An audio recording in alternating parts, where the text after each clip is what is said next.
मुकद्दस Bible में कहा गया है, कब बोलना और कब चुप रहना है इसका एक वक्त होता है। तजादिस्तान की सियासत में लोग एक तरफ की लंबी चुप और दूसरी तरफ की मुसलसल आतिश बयानी से हैरान और परेशान हैं। 3 दफा वजीर आजम का ओहदा पाने वाले और सबसे ज्यादा सियासी तजुर्बा रखने वाले नवाज शरीफ ने मुसलसल चुप का रोजा रखा हुआ है। हर कोई टामक टुइयां मारता है कि वो दरअसल क्या सोच रहे हैं। दूसरी तरफ जेल में कैद साबिक वजीर आजम इमरान खान हर रोज मुसलसल आतिश बयानी करते हैं। दिलचस्प पहलू यह है कि हर बयान पहले से थोड़ा मुख्तलिफ होता है, जिससे कंफ्यूजन में बतदरीज इजाफा हो रहा है। आइए आज जायजा लें कि 2 बड़ी जमातों के रहनुमाओं का ये रवैया क्यों है और इससे सियासत पर क्या असरात मुरतब हो रहे हैं। लेकिन इससे पहले सबसे बड़ी खबर, IMF की जानिब से पाकिस्तान को पैकेज देने पर बात होनी चाहिए। अगर इस खबर के सिर्फ सियासी पहलू को देखें तो मुक्तदरा और शहबाज शरीफ हुकूमत को बहुत बड़ी कामयाबी मिली है और तहरीक इंसाफ और इसके हामियों की पेशगोइयों, तज्जियों और कोशिशों को खौफनाक शिकस्त हुई है। तहरीक इंसाफ से वाबस्ता हर दानिशमंद का 8 फरवरी के पहले से लेकर आज तक मुसलसल ये तज्जिया रहा है कि ये हुकूमत खराब मईशत की वजह से चल नहीं सकेगी, कोई इदारा इसे कर्ज नहीं देगा और यूं हुकूमत मईशत की तबाही की वजह से घर चली जाएगी और यूं फिर से इक़्तिदार तहरीक इंसाफ को मिलेगा जो मुल्क को मुआशी बेहतरी की तरफ ले जाएगी।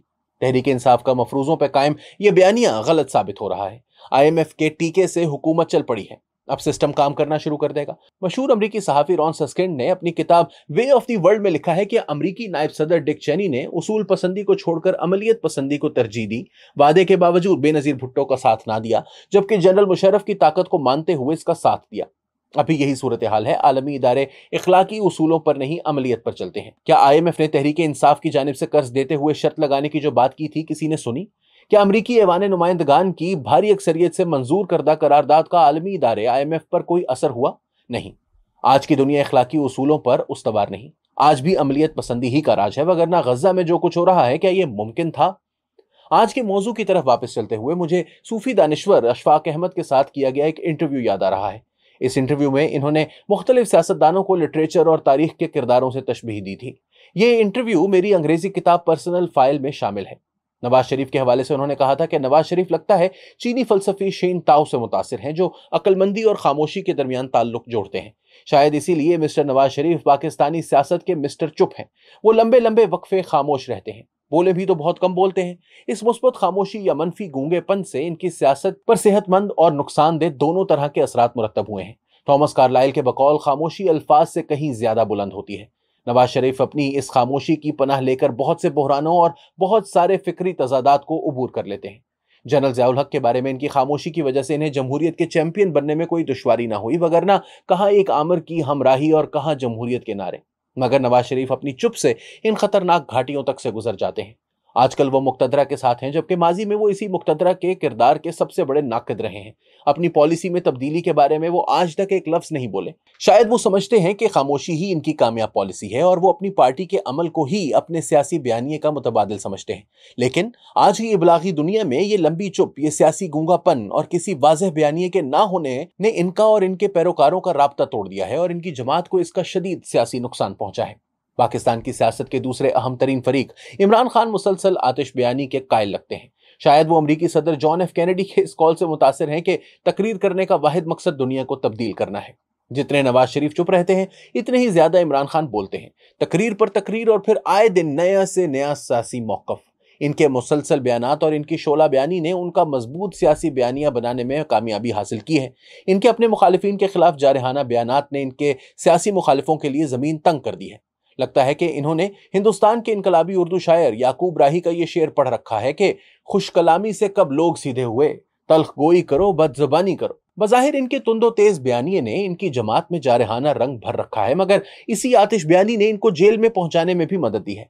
जनरल आसिम मुनीर तो इनके फैन होते थे। इमरान खान ने ना सिर्फ इन्हें ISI चीफ के ओहदे से हटाया, बल्कि हमेशा के लिए इनके खिलाफ हो गए। इन्हें आर्मी चीफ बनने से रोकने के लिए लॉन्ग मार्च तक कर डाला और फिर खुद और अपनी जमात के जरिए वो जहर उगला कि मज़ाकरात के रस्ते तक बंद कर दिए। जनरल बाजवा भी इस आतिश बयानिए का शिकार ठहरे। इन्हें आर्मी चीफ होते हुए भी मीर जाफर का खिताब दे डाला, फिर किसी को डर्टी हैरी, किसी को मिस्टर एक्स का नाम दिया। इनका हर मुखालिफ मौलाना डीजल है और इनका हर दोस्त दुनिया का बेहतरीन आदमी। इनकी सोच में सिर्फ स्याह और सफेद रंग है, जबकि दुनिया के लोगों की अक्सरियत न स्याह है न सफेद, बल्कि सुरमई है।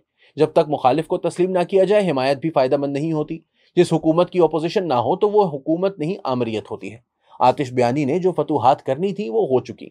اب اس کے منفی اثرات کا دور ہے۔ کہا جاتا ہے کہ وہ عالم اسلام اور دنیا کے بڑے لیڈر ہیں، مگر حقیقی صورتحال یہ ہے کہ بھٹو گرفتار ہوئے تو دنیا کے ہر دارالحکومت نے پاکستان سے احتجاج کیا۔ اسلامی ممالک اور مغربی ممالک نے بھٹو کی پھانسی روکنے کے لیے کیا کیا جتن نہ کیے۔ نواز شریف گرفتار ہوئے تو سعودی عرب ضمانت دے کر انہیں اپنے ملک لے گیا اور یوں جنرل مشرف کے مشکل دور سے انہیں بچا لیا۔ بے نظیر بھٹو کے لیے بھی دنیا کے ہر ملک سے آواز اٹھتی تھی۔ آصف زرداری کے لیے بھی خلیجی ممالک سے دباؤ پڑتا رہا ہے، مگر عمران خان کی حمایت میں ایسی سفارتی سرگرمیاں نہ کسی اسلامی ملک نے دکھائی، نہ ہی کسی مغربی ملک نے۔ اگر ان کے حق میں کوئی آوازیں آ بھی رہی ہیں تو وہ ان کی دوستی اور محبت سے زیادہ انسانی حقوق کی بحالی کی ہیں۔ گویا بین الاقوامی طور پر عمران خان کے لیے کسی بھی ایک بھی ملک سے ان کی ذاتی ہمدردی میں آواز نہیں آئی۔ تحریک انصاف اور عمران خان کو اپنی اس بین الاقوامی تنہائی پر ضرور غور کرنا چاہیے، وگرنہ تو مشرف کی اقتدار سے علیحدگی کے بعد ان کی مدد کے لیے بھی سعودی عرب، دبئی اور امریکہ آ گئے تھے۔